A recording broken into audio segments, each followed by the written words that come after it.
Welcome to radio സാനയ്ക്ക്. ഞാൻ നിങ്ങളോടൊപ്പം RJ Vandana. നമ്മൾ സ്റ്റുഡൻസിനാണെങ്കിൽ ടീച്ചേഴ്സിനാണെങ്കിൽ ഏറ്റവും ഇൻട്രസ്റ്റിംഗ് ആയിട്ടുള്ള ടോപ്പിക്കിൽ നിന്ന് ഇന്ന് പോഡ്കാസ്റ്റ് തുടങ്ങാമെന്ന് വിചാരിച്ചു. നമ്മൾ എല്ലാവരും സിനിമ കാണുന്നവരാണ് അല്ലേ? ഒരിക്കൽ പോലും സിനിമ കാണാത്തവരായിട്ട് ആരും തന്നെ ഉണ്ടാവില്ല. ഓരോരുത്തർക്ക് ഓരോ ടൈപ്പ് സിനിമ കാണാൻ ഇഷ്ടം. ചിലർക്ക് ഹൊറർ ആവാം, ചിലർക്ക് കോമഡി ആവാം, മറ്റു ചിലർക്ക് ക്രൈം ത്രില്ലർ ആവാം. അങ്ങനെ പല ടൈപ്പ് സിനിമകൾ. നമ്മുടെ ഡ്രസ്സ് മുതൽ സംസാര രീതി വരെ എല്ലാത്തിലും ഈ സിനിമകളുടെ ഇൻഫ്ലുവൻസ് കാണാം. ഇങ്ങനെയൊക്കെ നടക്കുമ്പോൾ നമ്മൾ ശ്രദ്ധിക്കാതെ പോകുന്ന ഒന്നാണ് മലയാള സിനിമകളിലും പ്രേക്ഷകരിലും വന്ന മാറ്റം. നമ്മൾ അറിയാതെ പോകുന്നതാണെങ്കിൽ നമ്മൾ തീർച്ചയായും ചർച്ച ചെയ്യേണ്ട ഒരു വിഷയം കൂടിയാണ് മലയാള സിനിമയിൽ മാറുന്ന പ്രേക്ഷകർ. മലയാള സിനിമയുടെ തുടക്കകാലത്തെക്കുറിച്ച് ഞാൻ കൂടുതലായിട്ട് പരിചയപ്പെടുത്തേണ്ട ആവശ്യമില്ല. അന്നത്തെ കാലഘട്ടത്തെ അപേക്ഷിച്ച് ഇന്നത്തെ കാലഘട്ടം ഒരുപാട് മാറിയിട്ടുണ്ട്. ആ മാറ്റങ്ങൾ നമുക്ക് സിനിമകളിലും കാണാനാകും. ഒരു കാലത്ത് സൗന്ദര്യവും നിറവും ഉള്ളവർക്ക് മാത്രം സ്വപ്നം കാണാൻ പറ്റുന്ന ഒന്നായിരുന്നു സിനിമ. എന്നാൽ ഇന്ന് അങ്ങനെയല്ല. അഭിനേതാക്കളുടെ സൗന്ദര്യമോ നിറവോ ഒന്നും ഇന്നത്തെ സിനിമയെ ബാധിക്കുന്നില്ല, പ്രത്യേകിച്ച് മലയാള സിനിമ. ഇന്നത്തെ സിനിമ എടുത്തു നോക്കുമ്പോൾ നായകൻ പ്രാധാന്യമുള്ള സിനിമ വളരെ കുറവാണ്. വിജയിക്കുന്ന നല്ല സ്റ്റോറികളും ആശയങ്ങളുമുള്ള സിനിമകളാണ്. ഇതിൻ്റെ ഏറ്റവും വലിയ ഒരു ഉദാഹരണമാണ് 2024 പുറത്തിറങ്ങിയ മലയാള സിനിമകൾ. മലയാള സിനിമയുടെ ഭാഗ്യവർഷമായി തന്നെ 2024 പറയാം. 2024 പകുതി കഴിയുമ്പോൾ തന്നെ നമുക്ക് ഒരുപാട് സിനിമകൾ ബോളിവുഡ് ഇൻഡസ്ട്രി സമ്മാനിച്ചിട്ടുണ്ട്. അതിൽ ഭൂരിഭാഗം സിനിമകളും വൻ വിജയം തന്നെയായിരുന്നു. കുറച്ച് സിനിമകൾ ആക്ഷൻ മാസ് ആണെങ്കിൽ മറ്റു ചില എബ്രഹാം ഹസ്ലർ പോലുള്ള ത്രില്ലർ സിനിമകളുമായിരുന്നു. അതുപോലെ സർവൈവൽ മൂവി ആയിട്ടുള്ള മഞ്ഞുമൽ ബോയ്സ്. ക്രിയേറ്റീവ് ടെക്നിക്കിലും സിനിമാറ്റോഗ്രാഫിയിലും വിസ്മയം തീർത്ത മെഗാസ്റ്റാർ മമ്മൂക്ക അഭിനയിച്ചിട്ടുള്ള ബ്രഹ്മയുഗം തുടങ്ങിയ നിരവധി സിനിമകൾ. ഇന്നത്തെ ജനറേഷനിൽ ഒരിക്കലും എക്സ്പെക്റ്റ് ചെയ്യാൻ പറ്റാത്ത സിനിമയായിരുന്നു ബ്രഹ്മയുഗം. വെറും 3 പേർ മാത്രം അഭിനയിച്ച ഒരു ബ്ലാക്ക് ആൻഡ് വൈറ്റ് മൂവി ആയിട്ട് പോലും ഈ സിനിമ വൻ വിജയവും പ്രേക്ഷകരെ പ്രീതി നേടി. മമ്മൂക്കയുടെ ബ്രഹ്മയുഗം മാത്രമല്ല, എന്നും വിവാദ വിഷയമായ ഹോമോസെക്ഷാലിറ്റിയെക്കുറിച്ച് പറയുന്ന കാതൽ സിനിമയുടെ വിജയവും ബോളിവുഡ് ഇൻഡസ്ട്രിയിൽ മാറുന്ന മലയാളി പ്രേക്ഷകരുടെ മികച്ച ഉദാഹരണമായി കാണാം.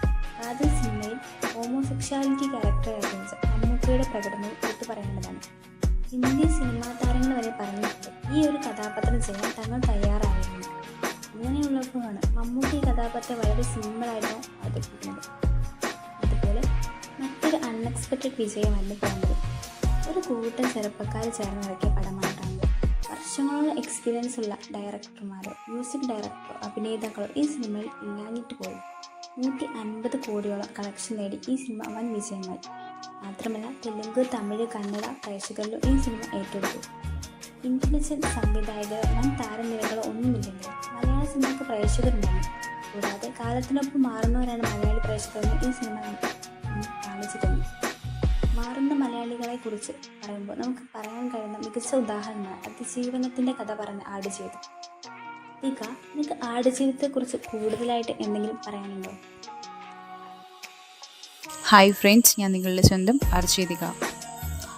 ആടുജീവിതം എന്ന സിനിമയെക്കുറിച്ച് പറയുമ്പോൾ എനിക്ക് ആദ്യം എൻ്റെ മനസ്സിലേക്ക് വരുന്നത് ബഡേ മിയ ചോട്ടെ മിയ എന്ന സിനിമയുടെ പ്രമോഷൻ്റെ ഭാഗമായി അക്ഷയ് കുമാർ പറഞ്ഞ കമൻറ്റാണ്. 3 വർഷമാണ് ഈ സിനിമയ്ക്ക് വേണ്ടി എഫേർട്ട് എടുത്തതെന്ന് പറയുമ്പോൾ പൃഥ്വിരാജ് ചിരിച്ചുകൊണ്ട് പറയുന്നുണ്ട് 16 വർഷത്തെ അധ്വാനമായിരുന്നു ഈ സിനിമയെന്ന്. ഈ ഒരു സിനിമയ്ക്ക് വേണ്ടി പൃഥ്വിരാജ് എത്രത്തോളം നീതി പുലർത്തിയിട്ടുണ്ടെന്ന് ഓരോ മലയാളികൾക്കും സിനിമ കാണുമ്പോൾ മനസ്സിലാകും. പൃഥ്വിരാജിൻ്റെ ജീവിതവും സിനിമകളും മലയാള സിനിമയുടെ വളർച്ചയ്ക്കും മാറ്റത്തിനും ഒരു ഉത്തമ ഉദാഹരണമാണെന്ന് തന്നെ പറയാം. ആടുജീവിതം എന്ന സിനിമയ്ക്ക് വേണ്ടി പൃഥ്വിരാജ് ഒരുപാട് എഫേർട്ടുകൾ എടുത്തിട്ടുണ്ട്. പൃഥ്വിരാജിൻ്റെ ശരീരരൂപം മാറ്റം കണ്ടാൽ തന്നെ ഈ സിനിമയ്ക്ക് വേണ്ടി എന്തൊക്കെ അനുഭവിച്ചിട്ടുണ്ടെന്ന് മനസ്സിലാക്കാം. തന്മാത്ര, ഭ്രമരം, പ്രണയം എന്നീ സിനിമകളിലൂടെ മലയാളികൾ അറിഞ്ഞ സംവിധായകൻ. നിസ്സഹായകരായ മനുഷ്യരുടെ കഥ പ്രേക്ഷകരിൽ എത്തിക്കാൻ കഴിവുള്ളൊരു ചലച്ചിത്രകാരൻ കൂടിയാണല്ലോ ബ്ലെസ്സി. ഇവിടെയും അദ്ദേഹം അതുതന്നെയാണ് ശ്രമിക്കുന്നത്. ചിത്രം യഥാർത്ഥ കഥകളുടെ ആവേശം നിറവേറ്റുന്നതിനായി കൃത്യമായ ലൊക്കേഷനുകളും അനുയോജ്യമായ അഭിനേതാക്കളും തിരഞ്ഞെടുക്കുകയും ചെയ്തിരിക്കുന്നു. അതിജീവനത്തിൻ്റെ സിനിമയെടുക്കാൻ അതിജീവന പരീക്ഷണം നേരിടേണ്ടി വന്ന ഒരു സംവിധായകനാണെന്ന് തന്നെ പറയാം. സൗദി അറേബ്യയിൽ ഒറ്റപ്പെട്ടുപോയ ആടുകളെ മേയ്ക്കുന്ന നിർബന്ധിതരായ ആയിരക്കണക്കിന് ഇന്ത്യക്കാരിൽ ഒരാളായ നജീബിൻ്റെ യഥാർത്ഥ ജീവിത കഥയെ അടിസ്ഥാനമാക്കിയുള്ളതാണ് ആടുജീവിതം എന്ന സിനിമ. ചിത്രത്തിൽ Prithviraj Sukumaran, Jimmy Jean, Louis, KR Gokul എന്നിവർ പ്രധാന വേഷങ്ങൾ അഭിനയിക്കുന്നു. എല്ലാവരുടെയും പ്രകടനം ഒന്നിനൊന്ന് മികച്ച് നിന്നപ്പോൾ ഒരു ഡിഫറെൻറ്റ് ക്ലാസിക് സിനിമയാണ് മലയാളത്തിന് കിട്ടിയത്. അതേപോലെ തന്നെ മറ്റു സിനിമയിൽ നിന്നും വ്യത്യസ്തമായി സൈലൻ്റായി വന്ന് ഹിറ്റായി മാറിയ മലയാള സിനിമയെ വിസ്മയമാക്കി തീർത്ത തകർപ്പൻ ചലച്ചിത്രമാണ് പ്രേമലു. ഈ സിനിമ എല്ലാവരും കണ്ടിട്ടുണ്ടാവുമെന്ന് പ്രതീക്ഷിക്കുന്നു. ഈ സിനിമയുടെ തുടക്കത്തിലായാലും അവസാനത്തിലായാലും നമുക്ക് കാണാൻ കഴിയുന്നത് ഒരു നല്ല സുഹൃത്തിൻ്റെ റോളിനെ പറ്റിയും അതുകൂടാതെ അവനിഷ്ടപ്പെട്ട ഒരാളെ കിട്ടാതെ പോയ സങ്കടവും തൻ്റെ സുഹൃത്തിനോട് പങ്കുവെച്ച് അത് തരണം ചെയ്ത് മുന്നോട്ട് പോകുന്നതും നമ്മൾ ഓരോരുത്തരുടെയും മനസ്സിൽ കയറി പറ്റിയ ഒരു വ്യക്തി കൂടിയാണ് സംഗീത് പ്രതാപ്.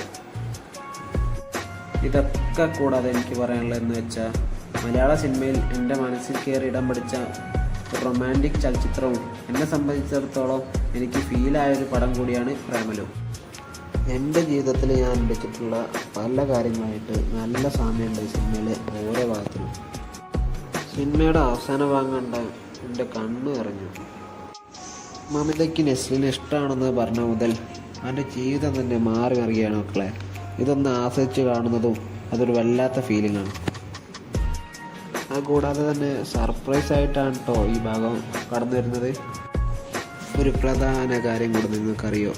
ബാഹുബലി പോലുള്ള പല സിനിമ നിർമ്മിച്ച രാജമൗലി ഇദ്ദേഹം സിനിമയ്ക്ക് തകർപ്പൻ പ്രോത്സാഹനമാണ് കൊടുത്തത്. ഇദ്ദേഹത്തിനെ പോലൊരു നല്ല സംവിധായകന് ഈ ചിത്രം ഇഷ്ടമാവണം എന്നുണ്ടെങ്കിൽ ഈ സിനിമയ്ക്കുള്ള റേറ്റിംഗ് നിങ്ങളൊന്ന് മനസ്സിലാക്കണം.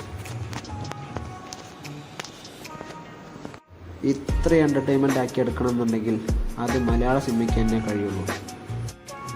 പലരുടെയും പ്രതീക്ഷ കൈവിട്ട ഒരു സീൻ കൂടിയാണ് സിനിമയിലെ അവസാന ഭാഗം. ഈ സിനിമ വിജയിക്കാനുള്ള കാരണം കൂടെ നിങ്ങൾക്കറിയോ? ഭൂരിഭാഗം യങ്സ്റ്റേഴ്സിൻ്റെ ജീവിതത്തിൽ അനുഭവിച്ചിട്ടുള്ളതും നിത്യജീവിതത്തിൽ ഓരോ വ്യക്തിക്കുള്ള പ്രശ്നങ്ങൾ കൂട്ടിയോജിപ്പിച്ചുകൊണ്ടാണ് സിനിമയുടെ തുടക്കവും അവസാനവും നമ്മളിലേക്ക് എത്തിക്കുന്നത്. ഇതൊക്കെയാണ് ആ ചിത്രത്തിൻ്റെ വിജയത്തിന് കാരണം.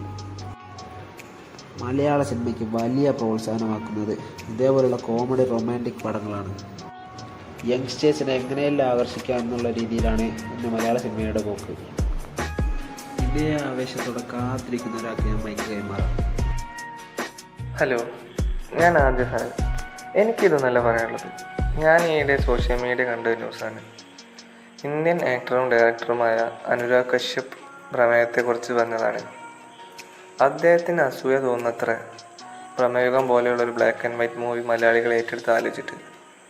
പിന്നീട് അദ്ദേഹം ഒരു കാര്യമാണ് എടുത്തു പറഞ്ഞു. മമ്മൂട്ടിയുടെ അഭിനയത്തെക്കുറിച്ചും രാഹുൽ ശിവദാസിൻ്റെ ഡയറക്ഷനെക്കുറിച്ചും. ഈ ഒരു കാലഘട്ടത്തിൽ കളർ മൂവീസ് വരെ പരാജയപ്പെടാറാണ് പതിവ്.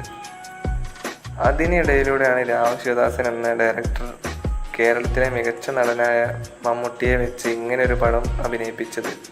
അദ്ദേഹം പറയുന്നത് ഈ മൂവിയിൽ അഭിനയിക്കാൻ കാണിച്ച മമ്മൂട്ടിയെ ധൈര്യത്തെയും ഇത് ഡയറക്ഷൻ ചെയ്യാൻ കാണിച്ച രാഹുൽ ശിവദാസൻ്റെ ധൈര്യത്തെക്കുറിച്ചാണ്. പിന്നെ അദ്ദേഹത്തെ പറഞ്ഞിട്ടും കാര്യമില്ല. എൻ്റെ ഒരു എക്സ്പീരിയൻസ് വെച്ച് എനിക്ക് ഈ പടം ഒരു ബ്ലാക്ക് ആൻഡ് വൈറ്റ് മൂവിയാണ് കണ്ടു തോന്നിയിട്ടില്ല. ഒരു ഫ്ലോയിൽ നമ്മളവിടെ കണ്ടുപോകും. വേറൊരു കാര്യം കൂടി അദ്ദേഹം പറയുന്നുണ്ട്. മോളിവുഡിൽ നിന്ന് ഇതിനു മുകളിൽ നമ്മൾ പ്രതീക്ഷിക്കണം. പ്രമേഹം പോലെയുള്ള ഇത്തരം സിനിമകളാണ് മലയാള സിനിമയെ ലോക സിനിമയിലേക്ക് എത്തിക്കുന്നത്. ഇത്തരം സിനിമകൾ ഇനിയും വരണമെന്നാണ് അദ്ദേഹത്തിൻ്റെ ആഗ്രഹം.